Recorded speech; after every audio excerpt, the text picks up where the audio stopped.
All right, Bibi, let me bring you in. So you shared a story from your childhood that connects to what you do now in your profession as an educational therapist. And I believe that when you started working on your talk, you weren't quite sure what story you were going to use to connect to your bigger message. And also tell us a little bit about, growing up in Iran, coming to the US, like you had a lot of things to connect, right, into that. So what was your approach to doing so? What were you hoping to achieve with that?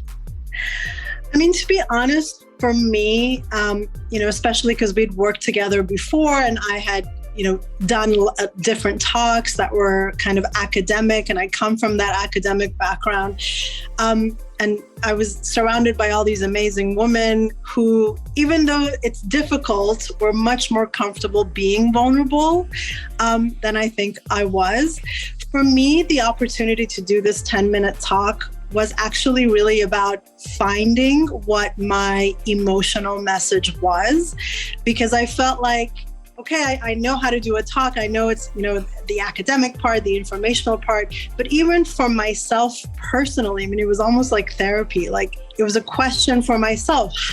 What is my personal connection to this work that I do? I know that it was there, but I wasn't quite connected to it. And I was very surprised by the stories that came up from my childhood in Iran, and my experiences kind of living through war and the revolution, and then the connection between my work today and my relationship with my dad.